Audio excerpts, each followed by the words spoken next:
Hello everyone, welcome to English academy.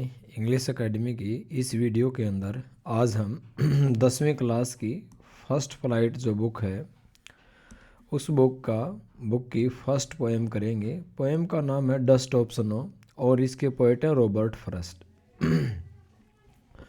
Poem को करने से पहले थोड़ा सा पोएम के बारे में हल्की सी ब्रीफ समरी देख लेते हैं। ये जो पोएम है डस्ट ऑफ जो स्नो पोएम है रॉबर्ट फ्रॉस्ट की एक कलेक्शंस है पोएम का। उस कलेक्शंस का नाम है न्यू हैम्पशायर। मैं लिख देता हूँ यहाँ new Hampshire. New Hampshire HAMPSHIRE। ये बहुत सी कविताओं का एक कलेक्शन है। उसी कलेक्शंस में से ये जो डस्ट ऑफ स्नो भी ली गई है, डस्ट ऑफ स्नो। ये एक सोनेट है। सोनेट 14 लाइनों की एक 14 लाइन्स की एक शॉर्ट पोएम होती है। इस पोएम के अंदर केवल 2 स्टेंजा हैं, ज़्यादा बड़ी पोएम नहीं है। डस्ट ऑफ स्नो का मतलब होता है फाइन पार्टिकल्स ऑफ स्नो, बर्फ़ के छोटे छोटे कण। पार्टिकल्स को मैं फ्लैक्स भी कह सकता हूँ। फाइन फ्लैक्स ऑफ स्नो, बर्फ़ के छोटे छोटे कण। इस पोएम के अंदर जो कवि हैं रॉबर्ट फ्रॉस्ट, हमें वो ये बताते हैं, हमें ये शो करते हैं कि जो है ना, हम इंसानों को, ह्यूमंस को, जो छोटी छोटी चीज़ें हैं ना, छोटी छोटी जीवन के अंदर जो चीज़ें हैं उनको अप्रिशिएट करना चाहिए। बेशक वो छोटी हैं, जो भी जीवन के अंदर हमें नेचर के द्वारा ग्रांटेड की गई है, हमें उन्हें अप्रिशिएट करना चाहिए।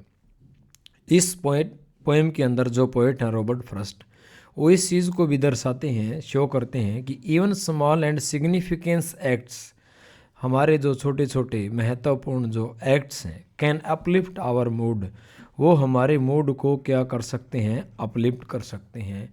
And make us forget all our problems, जितनी भी हमारी प्रॉब्लम्स हैं ना, उनको वो फॉरगेट कर सकते हैं।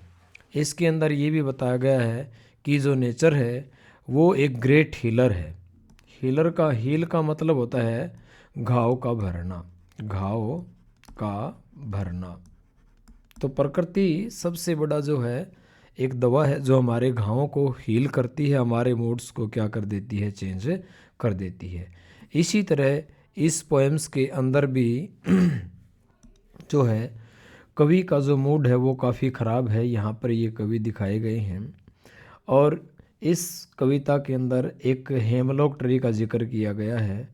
हेमलॉक ट्री को और ये जो करो है इसको यहाँ ओमेन माना गया है। ओमेन का मतलब होता है अशुभ, यानी ये किस चीज़ का सिंबल है, हेमलॉक ट्री, और ये अशुभ का प्रतीक है।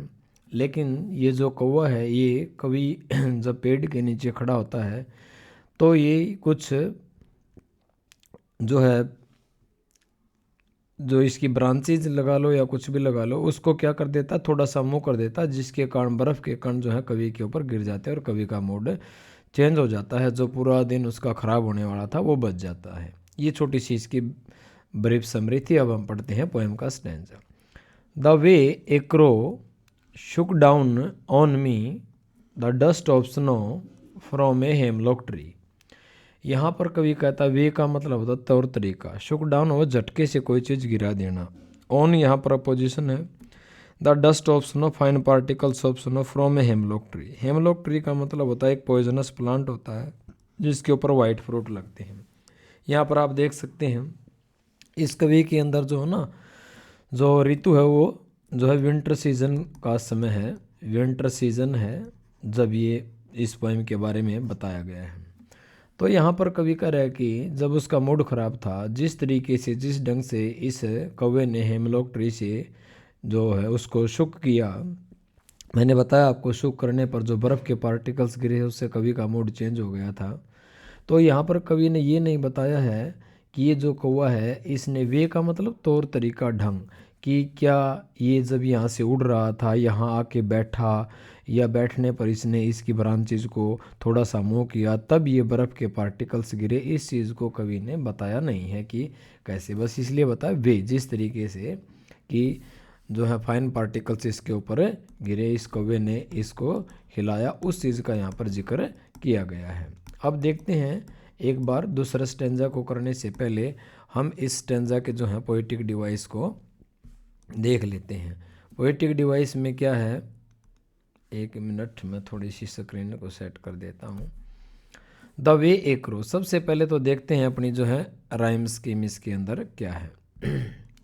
राइम स्कीम के अंदर हम क्या करते हैं, हर लाइन का लास्ट लेटर लेते हैं, ये है लास्ट लेटर, और लास्ट लेटर में अब देखते हैं इनमें कौन से लेटर की लास्ट लेटर की साउंड आपस में मैच कर रही है। जैसे क्रो और स्नो, इन दोनों की साउंड मैच कर रही है तो इनको अल्फ़ाबेट ए से लिखेंगे, ठीक है। मी और ट्री, इनको लिखेंगे, इन दोनों की साउंड मैच कर रही है बी, तो यहाँ पर राइम स्कीम हो जाएगी ए बी, ठीक है। नेक्स्ट देखते हैं अब हम इसके अंदर कौन सा पोएटिक डिवाइस यूज़ किया गया है, कौन सा पोएटिक डिवाइस कवि के द्वारा यूज़ किया गया है। तो पहली लाइन के अंदर है भाई एनजैपमेंट, ENJABMENT। अब आप पूछोगे एनजैपमेंट क्या होता है। एनजैपमेंट का मतलब होता है वेहन द सेम सेंटेंस, जैसे कि ये सेम सेंटेंस है, ठीक है। When the same sentence continue to the next line without the use of any punctuation marks, जब बगैर कोई पंचुएशन मार्क के सेम लाइन को कंटिन्यू रखा जाता है। पंचुएशन का मार्क का मतलब जैसे फुल स्टॉप है, इन्वर्टेड कोमाज है, एक्सक्लेमेशन मार्क है, आइफन है, इन्वर्टेड कोमाज है, जब इनके बगैर लाइन को कंटिन्यू रखा जाता है उसे कहा जाता है एनजैपमेंट। तो पहला पोएटिक डिवाइस हुआ एनजैपमेंट। दूसरा पोएटिक डिवाइस देखते हैं, जो सेकंड लाइन है जिसके अंदर है शुक down on me, Shuk down on me. इस लाइन के अंदर ओ जो वावल साउंड है, ओ की जो वावल साउंड है इसकी प्रोमिनेंस है, ठीक है। ओ की वावल साउंड प्रोमिनेंस है, इसीलिए यहाँ पर एसोनेंस डिवाइस है। इसलिए यहाँ पर कौन सा डिवाइस है, एसोनेंस। एसोनेंस का मतलब होता है the prominence of A vowel sound through out A line. पूरी लाइन के अंदर जब कोई वावल साउंड प्रोमिनेंस होती है तो उसको कहा जाता है एसोनेंस डिवाइस। क्या कहा जाता है, एसोनेंस डिवाइस। इसके बाद देखते हैं यहाँ पर है एसोनेंस के बाद एसोनेंस हो गया हमारा यहाँ पर, और राइम स्कीम होगी, एनजैपमेंट होगा। तो इसके अंदर तीन ही, वैसे हम कह सकते हैं कि जो डस्ट ऑफ स्नो है ना, यानी कि जो स्नो को डस्ट के इक्वल बताया गया है, तो यहाँ पर मेटाफोर डिवाइस भी है। कौन सा डिवाइस है, मेटाफोर। मेटाफोर का मतलब होता है रूपक अलंकार होता है, वैसे जब आप हिंदी में पढ़ते हो रूपक अलंकार कहा जाता है इसे। मेटाफोर का मतलब होता है वेहन द पोइट, जब कवि क्या करता है, कंपेयर करता है फॉलिंग, यानी कि जब ये जो पार्टिकल्स गिर रहे हैं इनको डस्ट से जब वो कंपेयर करता है तो उसको मेटाफोर कहा जाता है उसको। यानी कि जब कोई भी एनिमल्स है, प्लांट्स है, यहाँ की जो भी कोई भी इनएनिमेट्स ऑब्जेक्ट्स हैं, जब उनको ह्यूमन क्वालिटी दी जाती है तो वो कहलाता है मेटाफोर डिवाइस। तो हमने पहला स्टेंजा को पढ़ा, उसके पोएटिक डिवाइस की। अब करते हैं हम अब नेक्स्ट स्टेंजा।